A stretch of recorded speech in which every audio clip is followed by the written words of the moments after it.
Caitlin Clark has secured a starting spot on Team USA's newest roster, while Angel Reese has been relegated to the bench. The news shook the basketball world, but not for the reasons most expect. Reese's intense reaction to being benched has reignited debates ranging from alleged deliberate fouls to claims of competing with Clark's rising fame in golf crossovers. The December Duke training camp was meant to even the playing field, yet it now seems poised to widen the gap. If you're backing Clark, comment below #Babagoatoverbijarafe. The upcoming December Duke camp marks Clark's chance at redemption after being completely left off the 2024 Olympic roster. Head coach Kara Lawson and USA Basketball Managing Director Sue Bird have been monitoring Clark's professional journey closely since her WNBA debut. Their focus extended beyond her record-shattering rookie stats. They were evaluating her leadership growth and her ability to elevate teammates. Clark arrived at the Durham facility carrying some setbacks. She was recovering from a groin injury that cut short her 2025 WNBA season, while her peers had full campaigns to showcase their talents. The timing was far from ideal for someone trying to prove she belonged on the national team. Yet, Lawson and Bird had seen enough in Clark's first 2 professional seasons to grant her serious consideration. The coaching staff witnessed Clark reshape Aaliyah Boston's career in Indiana. Boston transformed from a solid post player into a dominant two-way threat, thanks to Clark consistently finding her in optimal positions. Their pick-and-roll chemistry became central to the Fever's offense. Clark delivered pinpoint passes through heavy traffic that few guards could see, and Boston finished decisively at the rim. Kelsey Mitchell experienced a similar resurgence playing alongside Clark. A talented scorer already, Mitchell's opportunities multiplied because Clark's vision opened paths she had never seen before. The veteran guard posted career highs in assists and field goal percentage, benefiting from the defensive attention Clark drew. Lexi Hall's progress mirrored this trend. She evolved from bench contributor to reliable starter, hitting open threes and defending multiple positions. Clark's knack for creating open looks for her teammates became a signature trait the coaching staff could not ignore. This was no longer about individual talent. Clark had demonstrated the ability to lift an entire roster. Her leadership in the professional arena impressed Bird and Lawson more than her college accolades ever could. She learned to manage games without forcing shots, developed the poise to execute complex offensive sets under pressure, and showed adaptability to fit varying systems and personnel. Clark's synergy with Boston is evident to all who watch. Their pick-and-roll timing is precise, forcing defenders into chaos while Boston's cuts create simple scoring opportunities. Coaches recognized a partnership capable of anchoring the national team's offense for years. Meanwhile, other players struggled to adjust to the professional level. Angel Reese faced challenges keeping pace with the spacing and tempo of international basketball. Though effective in college, her game showed vulnerabilities against elite defenders. She struggled to create her own shot consistently and lacked the passing precision required for point forward duties, as seen during her stints with the Chicago Sky. Clark's performance at the camp confirmed her growth beyond her college reputation. She evolved into a complete floor general, combining efficient scoring, smart ball distribution, and sharp decision-making under pressure. The coaching staff saw a player ready to manage the offense at the highest level. Clark earned her starting role purely through basketball excellence, not media hype or politics. She outperformed veteran guards and adapted seamlessly to different lineups and strategies. Her chemistry with national team players, particularly with Boston on the frontcourt, was undeniable. Clark has now positioned herself as more than just a roster addition. She is a cornerstone for Lawson to build around for the 2026 World Cup and the 2028 Olympics. The Olympic snub that once seemed like a crushing setback became the fuel Clark needed to elevate her game to an entirely new level. Reese's anger over being benched makes sense when you consider her history of jealousy toward Clark. This wasn't the first time Reese reacted explosively to Clark's success. The pattern has been building for years, and anyone paying attention could see it coming from a distance. It began with those so-called unintentional flagrant fouls, which on replay looked far from accidental. Reese developed a habit of making aggressive contact with Clark in ways that went beyond normal basketball play. Officials may have called them standard fouls, but the footage told a different story. These were deliberate attempts to intimidate Clark and throw her off her game. Remember when Kennedy Carter blindsided Clark with that cheap shot during a 2024 matchup? Rhee was caught on camera clapping and celebrating the hit, showing no effort to conceal her reaction. While most players would remain neutral, or even show concern for an injured opponent, Rhee openly celebrated, revealing her true feelings toward Clark. When Clark earned Time magazine's Athlete of the Year, Reese's social media posts exposed her jealousy once again. Rather than congratulate Clark or stay silent, Rhee shared content seemingly designed to overshadow Clark's achievement. She complained about being overlooked and underappreciated just as Clark received one of sport's biggest honors.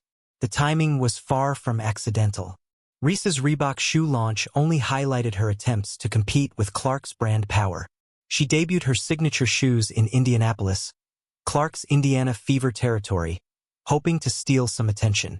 Instead, the event flopped completely, drawing almost no fans and becoming one of the most embarrassing marketing failures in sports history. Meanwhile, Clark sold out arenas and drew massive crowds wherever she played, further underscoring who truly commanded fan support. Then came the "I can play golf too" comment when Clark dominated LPGA offseason headlines. Clark had been making waves in professional golf circles, appearing in pro-am events and showing legitimate skill, achievements no WNBA player had matched before. Rhee, seeing the attention Clark received, attempted to insert herself into the conversation. The remark was pure jealousy disguised as bravado, as Rhee had no prior interest or skill in golf. She just aimed to downplay Clark's unique accomplishment. Fans quickly saw through it. Rhee's pattern of imitation continued. Whenever Clark signed major deals or featured in national campaigns, Rhee would announce her own partnerships shortly after. She was always chasing Clark's momentum, trying to match her achievements. When Clark was named the most powerful female athlete by Forbes, Rhee once again tried to redirect the spotlight, framing herself as an alternative success story rather than celebrating Clark's milestone for women's basketball. Every single incident told the same story. Rhee could not handle Clark's success and constantly sought to diminish it. From aggressive plays on the court to social media jabs, failed marketing stunts, and attempts to mimic Clark's crossover appeal, the pattern was unmistakable. Now, with Clark starting for Team USA while Rhee sits on the bench, that jealousy has reached its peak. Clark's national team role represents ultimate validation of her basketball excellence, while Rhee finds herself exactly where her behavior has long suggested she belongs. Clark's starting position is more than just basketball recognition. She is building a business empire that Rhee cannot touch. While Rhee focuses on drama and social media antics, Clark continues to create genuine value through authentic excellence. The numbers speak for themselves, revealing who truly moves the needle in women's sports. Nike's $28 million deal with Clark dwarfs anything Reese has managed with Reebok. This isn't your typical WNBA endorsement. Nike structured Clark's contract like they would for NBA superstars. She gets a signature shoe line, guaranteed payments, and revenue-sharing agreements. The world's biggest athletic brand invested in Clark the same way they invested in Michael Jordan decades ago. That level of commitment signals Clark's enormous market potential. Clark's signature Nike logo drop created more buzz than Reese's entire shoe line combined. The interlocking CCs lit up Times Square and dominated social media feeds. Her apparel sells out within hours, and resale prices double or triple on secondary markets. Fans pay premiums just to wear her gear. In contrast, Reese's Reebok launch during All-Star Weekend flopped, overshadowed even by Clark's absence due to injury. Even off the court, Clark generated more headlines than Reese's big reveal. Clark's crossover appeal extends far beyond basketball. Her LPGA appearances and Pro-Am collaborations drew massive media attention from fans who never follow WNBA games. Nike Golf capitalized on her influence, creating endorsement tie-ins around her golf content. The LPGA recognized her draw, establishing a multi-year partnership that benefits both sides. Corporate audiences also seek Clark, booking her for seven-figure speaking engagements. Her virtual speaking fee starts at $100,000 per event, and conferences like the Long Island Association pay top rates for her insights. Clark represents more than athletic success. She embodies breakthrough achievement across industries. Meanwhile, Reese's Reebok venture continues to underperform, with weak sales and low engagement. Her signature launch generated minimal buzz compared to Clark's Nike releases, and social media attention barely registers against Clark's organic reach. Retail data highlights the stark difference between authentic star power and manufactured hype. Forbes recognized Clark as the fourth most powerful woman in all of sports, ranking her alongside executives leading massive corporations. These rankings are based on real influence, revenue generation, and measurable impact.